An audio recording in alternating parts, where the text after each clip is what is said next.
Hello, everyone. So good to see you. Hello, my friends. Um, it's so good to see you. It is just so good to see all of you. It's been kind of a interesting morning.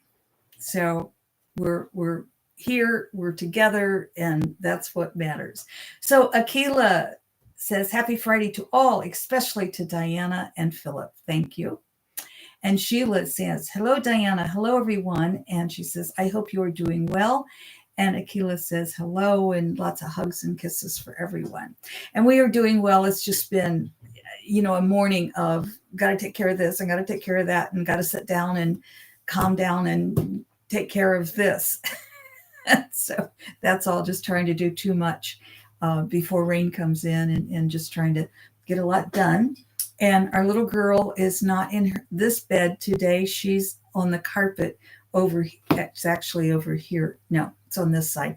This is backwards, and so it confuses me. And Sheila says, "I love your shirt, Diana." Well, thank you. Let me give you the whole view of it here.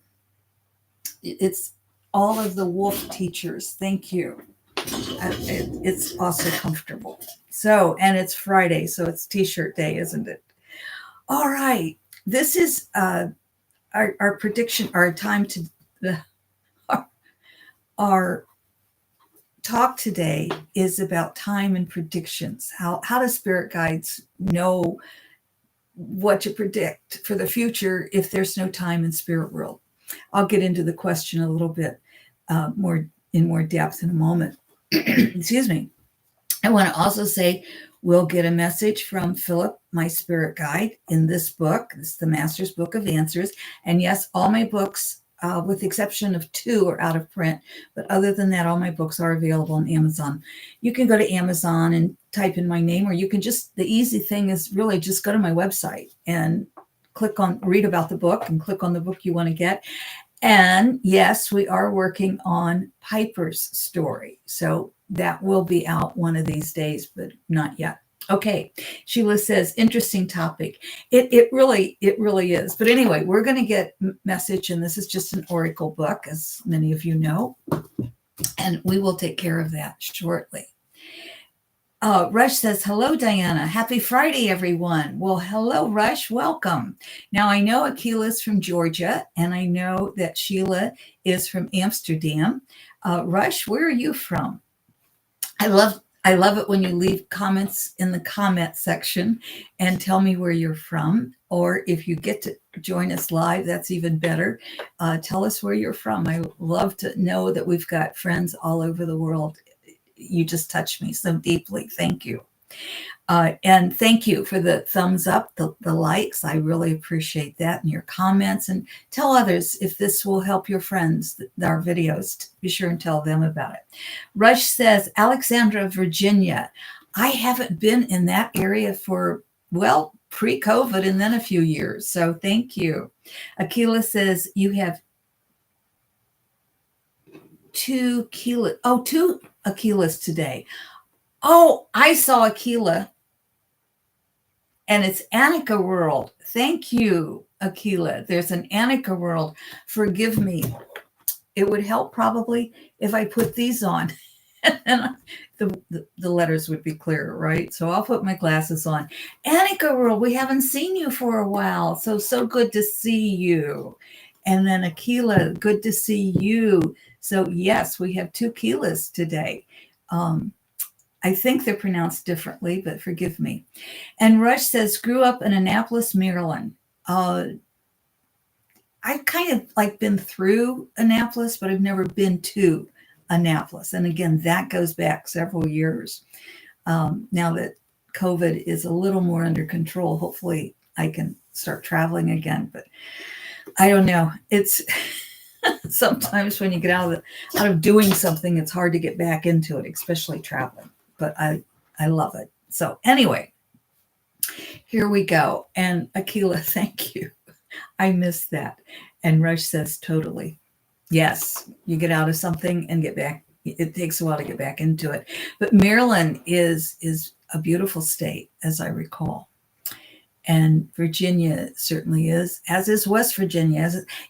I haven't been to a place in the world that I didn't think was absolutely beautiful. So that's me, but some places are better than others. Okay. I mean, I'm in Ohio, and I find someplace every single day that I get on, whether it's on my land or off my land. I love these winding country hilly roads that just take me, and I sometimes say I'm not sure that an old lady should be running around on these roads alone, but open the top on the sunroof and I go, and I love it. And I like the city too. I love cities, but I'm always glad to come home to the country because the quiet. Anyway, Rich says freedom. Yes, that's exactly how it feels, is freedom. In fact, I think I even have a t-shirt that says freedom on it or something like that. All right, friends, here we go. The question is, would Phillip talk more about the concept of time? For example, he may say something is taking place, but it doesn't take place, or we don't know it's taking place for months. Also, Phillip said time as we experience it doesn't exist in the spirit realm. How then are guides able to estimate time frames in the earthly realm? Okay, let's take a look at that and find out, shall we? Here's what Phillip has to say.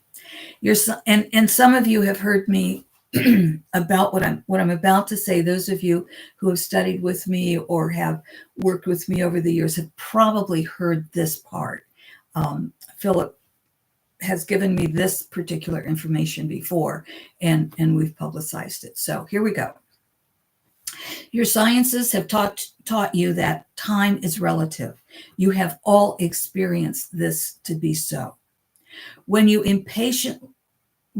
impatiently waiting in a line, time goes very slowly. However, when you are running late for a meeting, excuse me, but still have 10 things to do before you can leave, time moves quite rapidly. And I want to say that type of information is something I also received from one of my teachers back in the 1990s. And I want to give her credit. That's Jean Houston. And so when I heard it from Jean, I thought, that's what Phillip keeps telling me. And that was pretty cool. Okay. Phillip goes on to say, time does not exist in spirit world as it does in the third dimensional world because we have no need for time. For humans, time is used for communication. We understand this, so we use time frames to communicate with you in your dimension. I sometimes stumble a little bit on Phillip's word because the context, the way he speaks, is different than the way I speak. Okay. Because time, excuse me, I'm not sure what's going on with my voice today. I think I've been using it too much. Because time, as you know it, does not exist outside your dimension. We are able to see your entire existence, what you call past, present, and future. This allows us to predict what is taking place or going to take place, as well as to see the basis of what has taken place to allow the occurrence to take place. Okay. For example, thank you, Phillip. We need your examples. That's when he kind of brings it down to where I can understand it better anyway. Excuse me. Let me just get a swallow here. Sorry.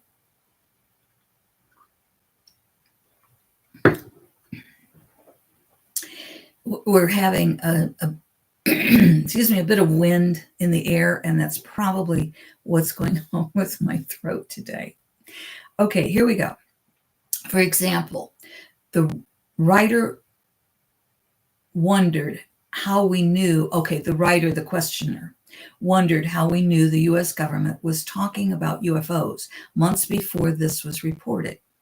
Or how can we predict something will take place in the future? Since we do not live in third dimensional time, we see what is taking place, or shall we say is most likely to take place if the trajectory continues in the same energy. And that's really important. If the trajectory of that energy that's already in motion, if the trajectory stays the same, that's Philip is saying that's how we can predict the future. If the trajectory changes, the future changes. So here we go.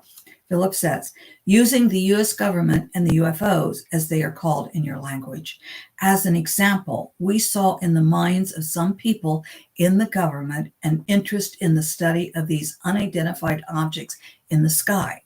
The energy was strong enough to capture the energy of others. If this energy continued to grow on the same trajectory, then the US government would look at the information. Their doing so would then be reported to the people by the press. The same is true whether we are speaking of a government, a group, or an individual. The occurrence is predicted based on the trajectory of the energy. The timeline is calculated as we tune into third dimensional time. The occurrence will take place as and when predicted if the same energy continues on the same trajectory. Change or stop the energy, and the occurrence will not take place as predicted. For example, let us say someone asks to meet their soulmate to have a marriage. This is a request most humans have at some time in their life, so we use this as an easy example to illustrate. You clarify the intention. You imagine dancing with this person. You love this person even before you meet them in this life. You have created the energy to manifest this person. But then you go into the world and add impatience with others. You add fear of others. You are critical of others. You have stopped the flow of love. Thus, the energy has changed, changing the trajectory of the intent. You can have whatever you want, but you must be consistent in the energy for the creation to occur. This is true for an individual, a group, or a government. We in spirit world are not bound by time, so we merely tap into the patterns of third dimension to look at what took place that then creates the basis for what is taking place that then creates the basis for what will take place, unless someone shifts the energy. Whew, so what Philip is saying, Rush says fascinating, and Sheila sends us a heart. What Philip is saying is, as long as we stay in that energy, that the trajectory will bring us that which we're asking for, that which we're creating. But once we change the trajectory, we're not going to get it. And I have to tell you a story. Many years ago, a woman came to me and she wanted a healing, and it was a friend. And so I think it was a knee or a leg. I honestly don't remember now, but I remember it was in that area. So we did a healing, and it healed. And while we were doing the healing, she was just amazed. She said, "Wow, it's fine now." And so 3 days later, she called me and she said, it's not working. It stopped working. Why isn't it healed? I thought you healed it. What's wrong here? And I looked at her and I just said, why did you take it back? Why did you take the pain back? And that, my friends, is what it's all about. If we want to create something, we have to stay in that energy of that creation. You know, we can't ask for patience and then go about being impatient and expect patience to be ours. Philip is telling us this. They have a broader view. They can see what caused. I'll read that last few paragraphs. You can have whatever you want, but you must be consistent in the energy for the creation to occur. This is true for an individual, a group, and a government. We in spirit world are not bound by time, so we merely tap into the pattern of third dimension to look at what took place that then creates the basis for what is taking place, that then creates the basis for what will take place, unless someone shifts the energy. I think you got it. Let's get our message, shall we? Rush says, not always easy to do. No, it's not. It's not always easy to do. But it depends upon how much we want to create something. And this is how we do it. Sometimes we can create something, I swear, in spite of ourselves. But it's not about always being perfect. It's not about always being in love. No, no, no. It is about recognizing what is taking place in our lives and bringing us back to that. Do I ever get angry? Oh, yes, I get angry. And then I stop and I tell myself, wait, stop. You don't want to be angry. It's no fun. That doesn't mean, so then I move into love. It doesn't mean we don't have boundaries. Absolutely, we must have boundaries. That's self-love. And so we may have to push back on someone. We may have to ask someone to move or whatever. We definitely have to have boundaries. But when we move into fear, all we have to do is recognize it and move into a different energy. Move back into. It's when we stop recognizing what we're doing that we get into trouble. I get into trouble a lot sometimes. Perhaps. Absolutely. You know, the difference between religion and spirituality is religion sees God out there on the hilltop. Spirituality is God is within us. We are all part of that God source.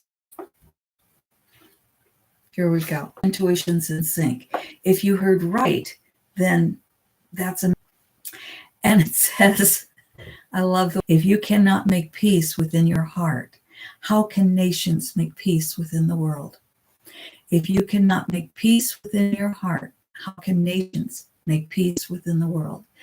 We create peace every day. And again, it's not about living in this false sense of love. It's about doing the hard work of recognizing what we're feeling and making a choice of, I don't want to feel fear. I don't want to be in this moment of anger or fear or jealousy or whatever. I want to move back to a place of love. I don't want to look at that person sitting, that homeless person sitting on the street and go, yuck. I may have that immediate reaction. And then I want to step back and say, no, that's not how I want to react to that. I want to react with kindness, with compassion, with love. Got it? It's just about bringing ourselves back. But to do that, we have to recognize. And yeah, it's not always easy. You're right. If you heard if you heard the right, this is page 243. And this really kind of fits in today too. It says, that for which you are thankful multiplies. That for which you are thankful multiplies. But our message for everyone is, if you cannot make peace within your heart, how can nations make peace within the world? You know, I think one of the hardest things for us as humans to really grasp is we are responsible for what's going out in the world. Every thought we have, on my newsletter that came out today, it comes out every Friday morning. By the way, sign up for it. It's free. Just go to my website and you can sign up for it. You can also got lots of articles out on the blogs. They're free as well. So thank you. But if you want a private message, that's going to cost you big bucks. But you can find out about that through my website. But for all of us, one smile, Phillip tells us, one smile can change the life for millions of people. Think about that pebble dropping into the water. That pebble in the pond ripples out. So one smile can change the world for a lot of people. And that, my friends, is what will change the world. Sheila says, thank you, Diana. Thank you, Sheila. Always so good to see you. Sacred Circle by Zoom will be coming up the fourth Friday evening of May. I had to stop and think, what month is this? I love you all. I thank you all for being here and supporting me in this way. Thank you for the energy of love you send to us and to the world. And thank you for receiving that energy of love from us. Let's go make our world better. And in making our world better, we make the whole world better. Thank you, my friends. And Rush says thank you to all of us. Love, spread it. Love you all.